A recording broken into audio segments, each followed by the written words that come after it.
Bonjour les enfants, aujourd'hui on va faire une séance de conjugaison qui se trouve sur votre manuel, la page 114. Alors, pour commencer, observons bien le support.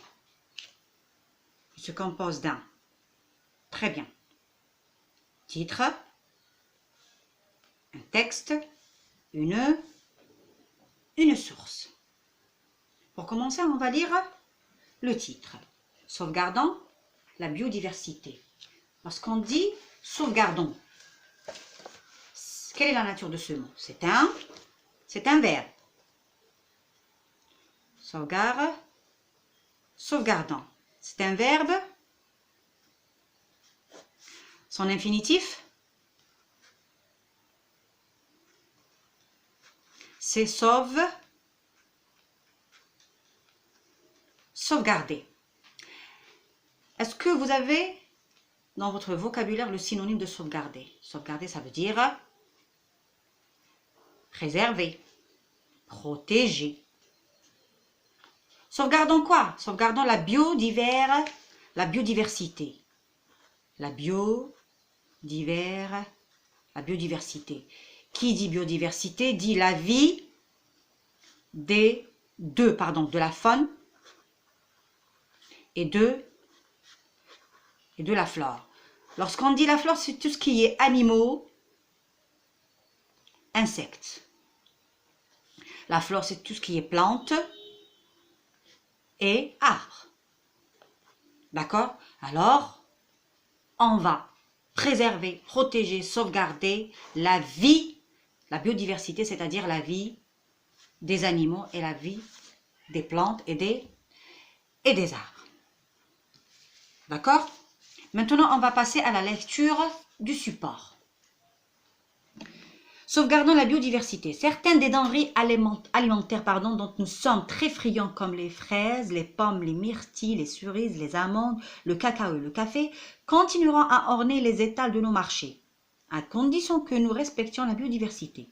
En effet, si certaines activités humaines telles que les changements d'emploi des terres, les pratiques agricoles intensives ou l'utilisation de pesticides ne cessaient pas, l'abeille disparaîtrait de la planète Terre.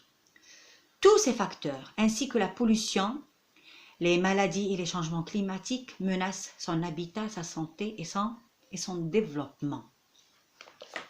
Quel est le thème traité, les enfants, dans ce texte? On parle de quoi?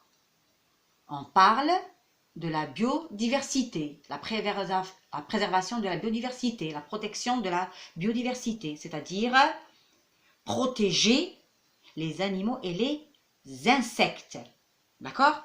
Maintenant, dans le support, on a évoqué un insecte. On a parlé d'un insecte. De quel insecte s'agit-il? Il s'agit bien de l'abeille. Il s'agit de l'abeille. L'abeille est un insecte très important.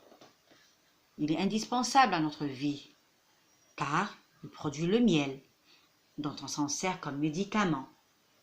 D'accord? Alors, ce petit insecte, il va disparaître. À cause de quoi? À cause de plusieurs facteurs. À cause de l'activité humaine. À cause de l'activité humaine, telle que quoi? Comme quoi? Le changement d'emploi des terres. L'homme, il est en train d'agresser la terre avec ses pesticides. Ça y est, il y a aussi la pollution, il y a les maladies, il y a le changement climatique. Tous ces facteurs, ils sont en train de menacer l'habitat, la maison de l'abeille, la santé de l'abeille et le développement. C'est-à-dire, un jour, il n'y aura plus d'abeilles sur cette planète Terre si on ne va pas sonner la sonnette d'alarme et protéger cet insecte.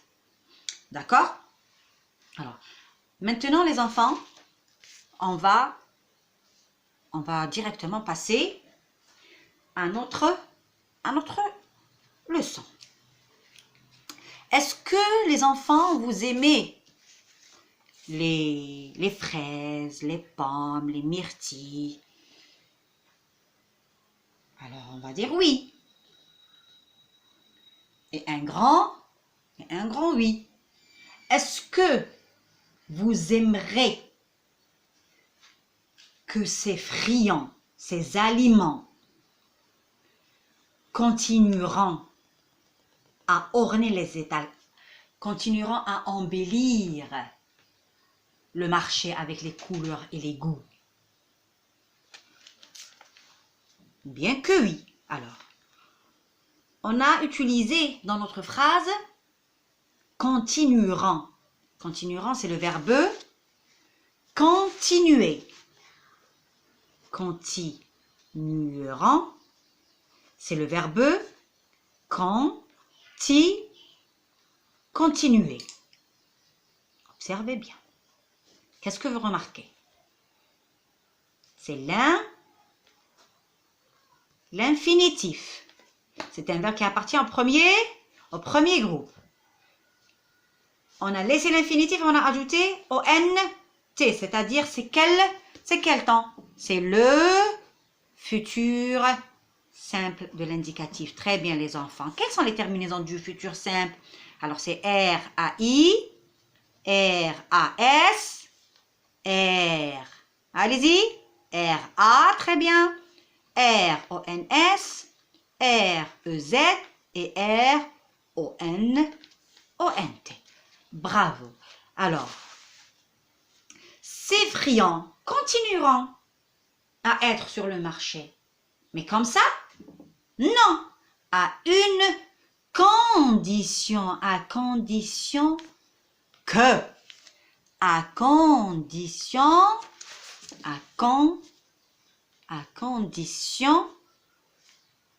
que.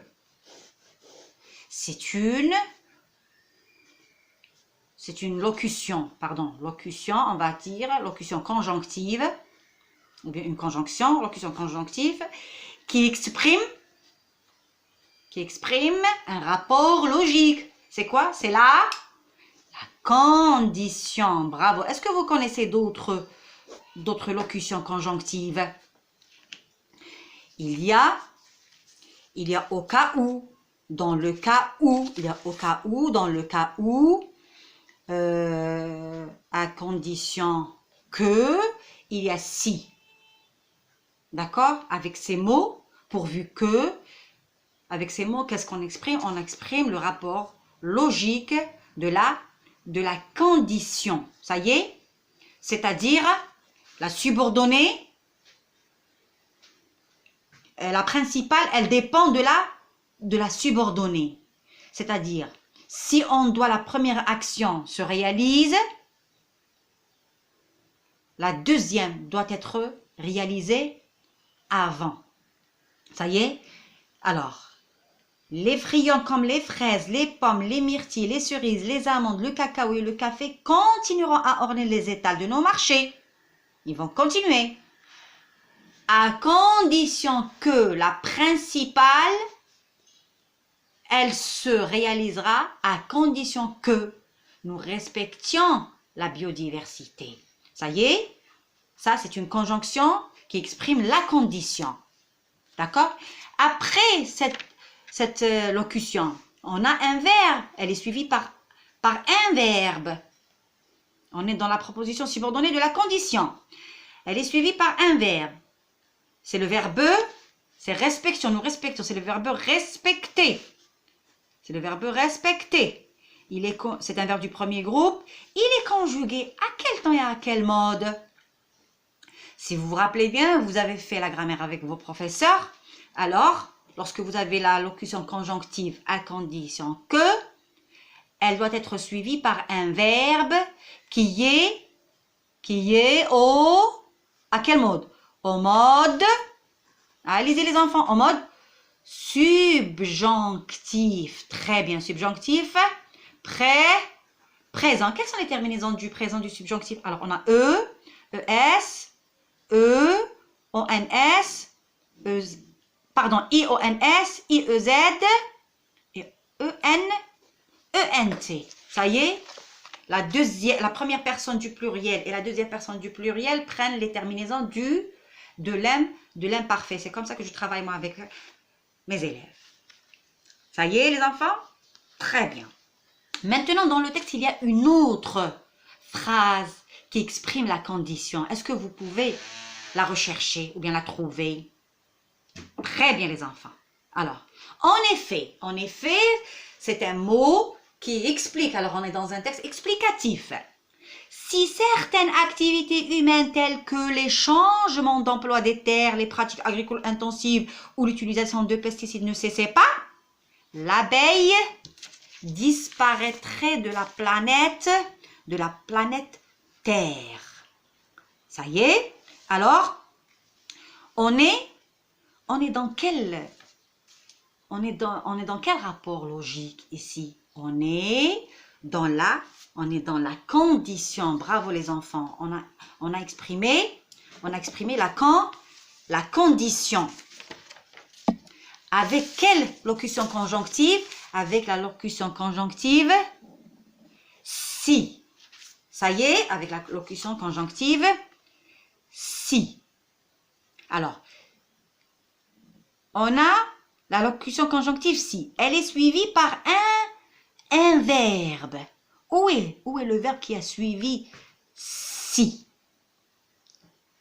Vous avez fait avec vos professeurs, lorsque vous avez, dans la concordance des temps, lorsque vous avez si, elle est suivie par le présent. Elle vous donne le si, suivi par quoi? Elle vous donne quoi? Alors, si suivi par le présent, elle va nous donner le futur. Très bien. Si suivi par bravo l'imparfait, elle va nous donner après le conditionnel présent. Bravo les enfants. Très bien. Le conditionnel présent. Alors, on a fait maintenant, on a fait le rappel du futur. Maintenant, l'imparfait. Observez le verbe. Ne cessez pas. Ça y est, ces activités humaines qui agressent la terre, si elles ne cessaient pas, A-I-E-N-T, elle est employée avec la troisième personne du pluriel, c'est-à-dire il avec S. C'est A-I-E-N-E-N-T. Les terminaisons de l'imparfait sont A-I-S, A-I-S, A-I-T, I-O-N-S, I-E-Z et A-I-E-N-E-N-T. On est dans l'imparfait de l'indicatif. Alors, lorsqu'on emploie si, le verbe, elle est suivie par un verbe qui est à l'imparfait. Après, on va trouver le conditionnel. L'imparfait est suivi d'un autre verbe. C'est le conditionnel présent. Sur le livre, on a un verbe qui est écrit en gras. Disparaîtrait. Disparaîtrait. Quel est l'infinitif de ce verbe? C'est le verbe disparaître. Disparaître. C'est un verbe du troisième groupe. Alors, il est écrit comme ça. L'abeille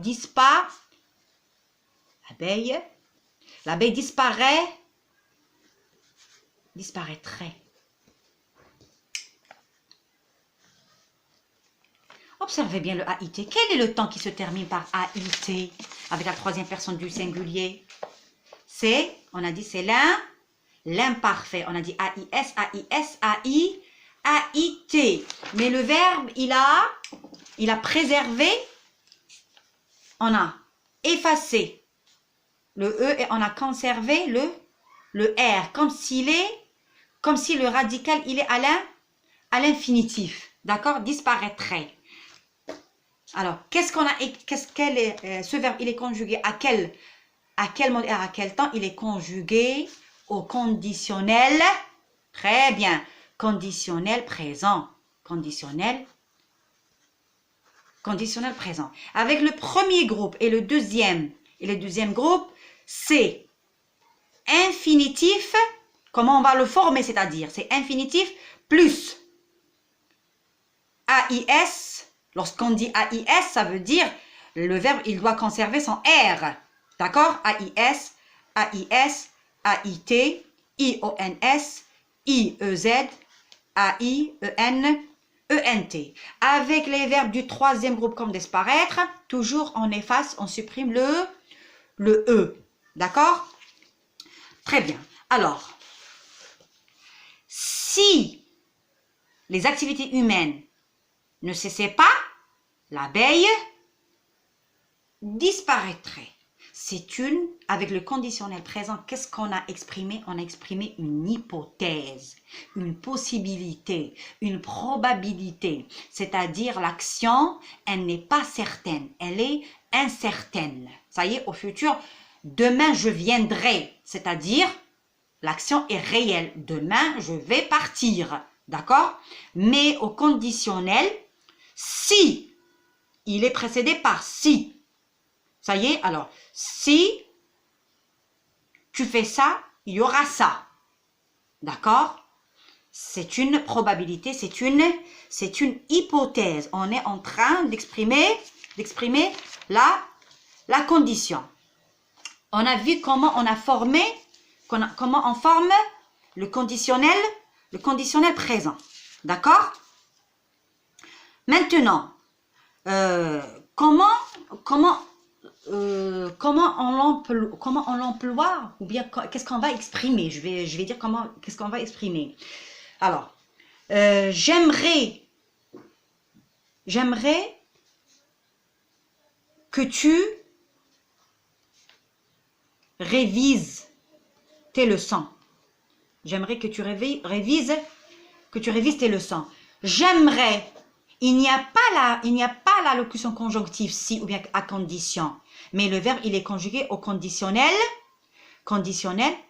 présent. Il est conjugué au conditionnel présent. Voici la terminaison, voici le R. Qu'est-ce que j'ai exprimé dans cette phrase? Soit on dit j'ai exprimé un conseil, soit j'ai exprimé un souhait. D'accord? Et je l'ai employé seul, sans une locution conjonctive qui exprime la condition. Ça y est? Alors, et il peut être employé avec si. Très bien les enfants. J'espère que vous avez, vous avez compris. On va maintenant vérifier. Est-ce que vous avez compris ou non? Le conditionnel est un mode utilisé pour exprimer un fait réel. C'est vrai ou bien c'est faux? Bien sûr, c'est faux. Parce que un fait irréel, c'est une probabilité, c'est une hypothèse. C'est une hypothèse, c'est pas réel. Le conditionnel présent est utilisé après si, suivi d'un verbe à l'imparfait. Très bien, c'est vrai. Tous les verbes conjugués au conditionnel présent ont les mêmes terminaisons. C'est vrai, on a dit rien qu'avec les verbes du troisième groupe, qu'est-ce qu'on doit faire? On garde les mêmes terminaisons, on doit supprimer la lettre E qui se trouve à la fin. S'il y a un R directement, on n'ajoute rien que les terminaisons de l'imparfait et de l'indicatif et on va avoir un conditionnel présent. Soit pour exprimer une possibilité, probabilité, c'est ça, et l'hypothèse, ce sont des mots synonymes, soit exprimer un souhait ou bien un conseil lorsqu'on n'utilise pas une locution conjonctive. D'accord? Maintenant, on va faire un petit exercice qui se trouve sur la page 115. Je recopie les phrases suivantes en indiquant le temps et le mot des verbes. Nous, on ne va pas recopier, on va travailler directement puisqu'on est sur une vidéo. Je vais lire la phrase. Si mon père en avait les moyens, il remplacerait le chauffage au mazout par des panneaux solaires. J'ai la locution conjonctive si. Je suis la règle. Ça y est, si. Alors, je regarde. Qu'est-ce qu'il y a dans ma subordonnée? Ça y est, qu'est-ce qu'il y a? Il y a un verbe. C'est le verbe a. Très bien, c'est le verbe avoir. C'est un verbe du troisième groupe, c'est l'auxiliaire avoir. D'accord? Il est conjugué à quel temps? Il est conjugué à l'imparfait de l'indicatif. Alors, puisqu'il est conjugué à l'imparfait de l'indicatif, le verbe de la principale, il va être conjugué à quel mode, à quel temps? Très bien. Il va être conjugué au conditionnel présent. Il est le voici. Remplacerait, c'est le verbe remplacer. Observez bien, voici l'infinitif, voici le R, et on a ajouté AIT. Très bien. Si les autorités étaient plus sévères, les gens pollueraient moins. c'est ça. Ça y est? Alors, la principale dépend de la subordonnée. Si la locution conjonctive, elle est suivie par un verbe, c'est l'auxiliaire être qui est conjugué à l'imparfait, directement, on a le conditionnel présent du verbe polluer. Il faudrait en finir avec les décharges d'ordures en pleine nature. Alors, ici le verbe, il est conjugué au conditionnel présent, c'est le verbe falloir. Au futur, on dit il faudra. Alors, il faudrait, c'est une tournure impersonnelle. Il faudrait, directement, on a placé le AI. Le AIT, il est employé seul, c'est le conditionnel présent. On est en train d'exprimer un conseil ou bien un souhait. Si nous continuons à jeter nos ordures anarchiquement, les insectes nuisibles envahiront nos cités. Ça y est? Alors, on a la locution conjonctive si, on a le verbe continuer. Sur le livre, il était conjugué dans le texte, il était conjugué au futur. Maintenant, il est conjugué au présent de l'indicatif. Et lorsqu'on a la locution conjonctive suivie par un présent de l'indicatif, c'est-à-dire dans la principale, on doit le trouver conjugué à quel temps, les enfants? Très bien. Au futur simple, le verbe envahir. Le verbe envahir, envahirant. Ça y est. J'espère que mon cours était utile pour vous. Merci les enfants. Je vous souhaite tout le bonheur du monde. Restez chez vous les enfants et révisez bien. À bientôt.